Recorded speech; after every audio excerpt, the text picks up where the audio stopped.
Halo sahabat sekalian, ketemu lagi di channel PLTS Sederhana. Gimana kabar sahabat semua? Semoga tetap dalam keadaan baik dan sehat selalu.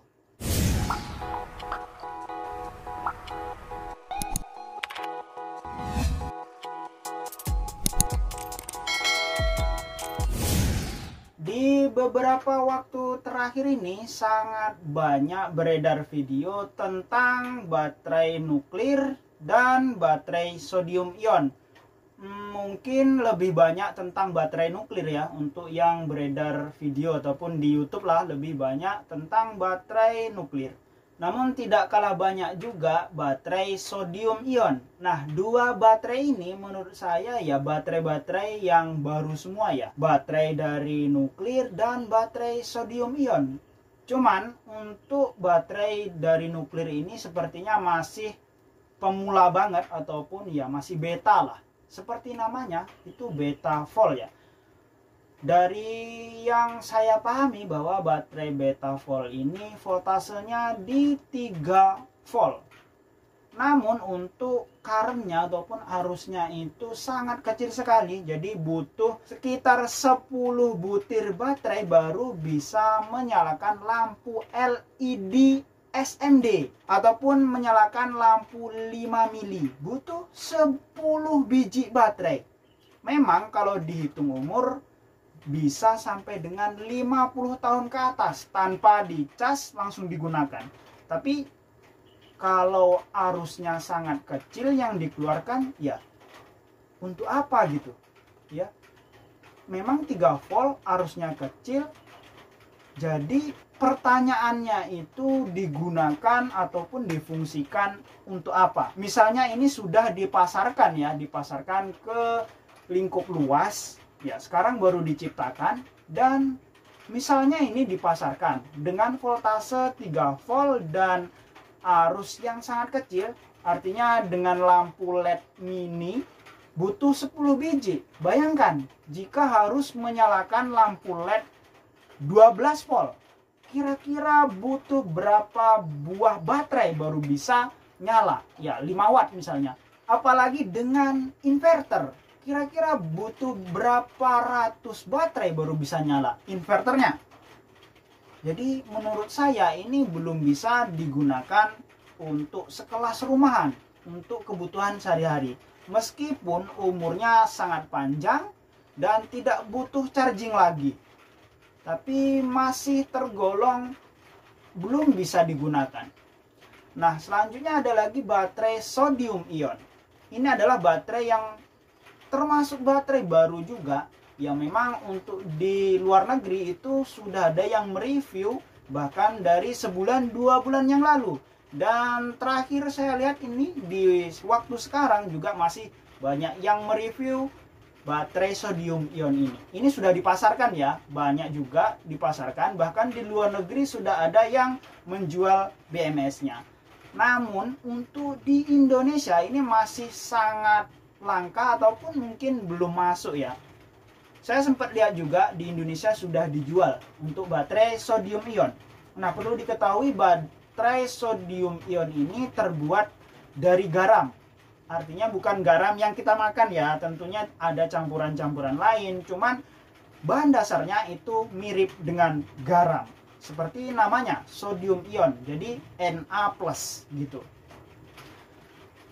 Nah, yang saya pahami dari baterai ini sangat unik. Jadi baterainya itu ketika penuh itu di 4,1 volt, mirip dengan baterai lithium ion ya, yang penuhnya di 4,2 volt.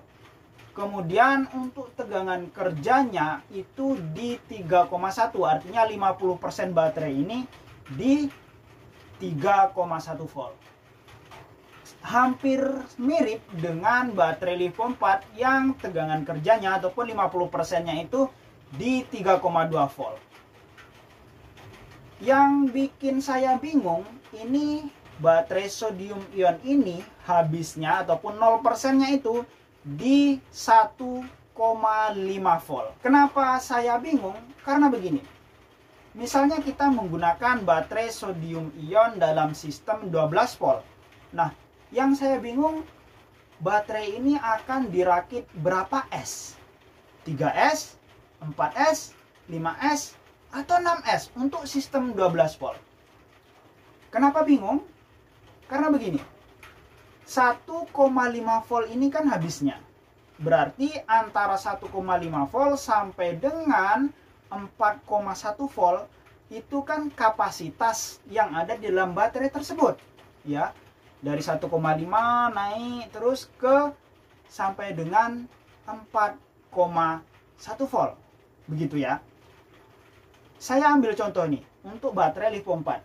Itu di 2,5 sampai dengan 3,65. Ini kan rentangnya pendek ya. Sangat dekat gitu. Nah, jadi misalnya kita charging itu penuh untuk lithium 4 ya. Ini penuh di sistem 12, 14,6 begitu ya. Dan kemudian habis di sekitar 10 volt gitu. Nah, ini masih ada peralatan elektronik yang bisa nyala di 10 volt. Mungkin lampu DC juga masih bisa nyala di 10 volt ya. Nah, masalahnya untuk baterai sodium ion jika kita rakit 4 seri, maka 1,5 itu hanya mendapat tegangan 6 volt untuk 4 seri. Hanya mendapat 6 volt di sistem 4 seri. Nah, dari 6 volt menuju ke 10 volt, anggap kita miripkan seperti baterai lithium 4. Dari 6 volt menuju 10 volt, itu kan ada kapasitas yang tidak digunakan. Nah, ini masalah. Artinya tidak bisa kita menggunakan semua kapasitas yang bisa kita gunakan itu nggak bisa digunakan gitu. Gimana ya? Ada kapasitas yang nganggur. Nah, gitu bahasanya. Ini jika dalam sistem 4 seri. Ini agak gerimis ya. Jadi kalau dengar suara berisik ya dimaklumi ya. Karena tempatnya ini ya seng saja langsung tanpa ada peredamnya. Oke, saya lanjutkan. Kemudian jika kita menggunakan sistem 4 seri, maka dengan 4,1 volt ya, penuhnya itu di 16,4 volt. Nah, saya rasa banyak peralatan elektronik yang akan rusak dengan voltase segitu. Bahkan inverter pun akan protek. Kemudian jika kemungkinan kita merakit di 3 seri ya, 3 seri.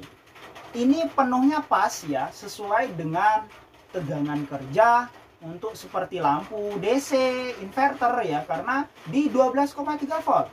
4 kali 3 kan 12 ya. Berarti 12,3 volt. Nah, begitu. Ini untuk tegangan kerja saat penuh, ini sangat cocok sekali. Ya, sangat cocok sekali sesuai dengan peralatan elektronik DC. Tapi saat kita menggunakan sistem 4 seri saja, itu sudah banyak kapasitas yang tidak bisa digunakan. Apalagi kita menggunakan sistem 3 seri ya. Karena dari 12,3 menuju ke 10 volt, misalnya tadi kita anggap 10 volt ya, anggap mirip lithium 4 seri. Ke 10 volt itu bandingannya ya dari 12,4 sampai dengan 4,5 volt karena 3 seri ya. 3 seri dari 1,5.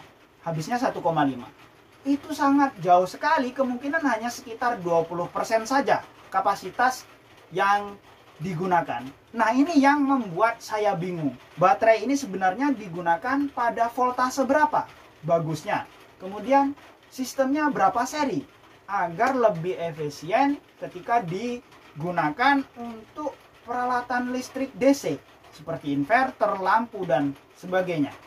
Masalahnya itu rentang kerjanya itu ya dari 4,1 volt sampai dengan 1,5 ini sangat jauh sekali ya, sangat jauh sekali. Dan satu lagi, dari 4,1 volt menuju 1,5 itu tegangannya sangat stabil ya, turunnya itu perlahan sesuai dengan isi kapasitas. Berbeda dengan baterai lithium 4 ya, seperti kita ketahui. Dari 14,6 menuju tegangan 13,3 itu isinya sedikit. Sedikit sekali ya. Kemudian dari 13,3 menuju ke 12,5 itu isinya banyak sekali. Ini artinya tegangannya itu ada yang lompat ya.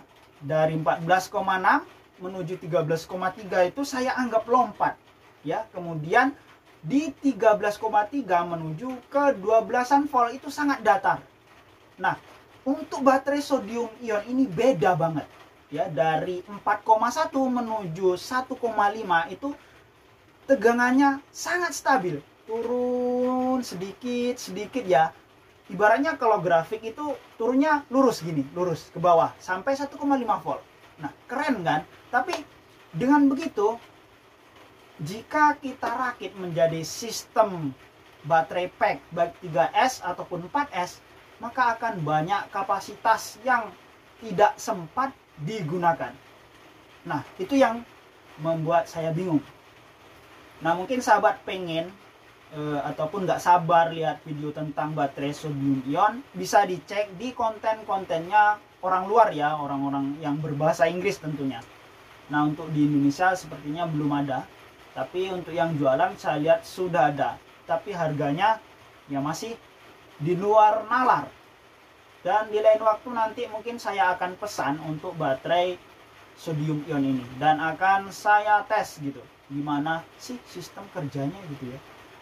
Namun untuk baterai beta volt kemungkinan saya nggak ikut-ikutan lah ya, karena menurut saya walaupun ada itu masih belum bermanfaat bagi saya, karena untuk tegangan 3 volt dan arus yang sangat kecil dan kemungkinan harganya mahal ya, karena baterai nuklir ya. Saya mungkin nggak bisa untuk beli ini ya, tapi nggak tahu di masa yang akan datang ya.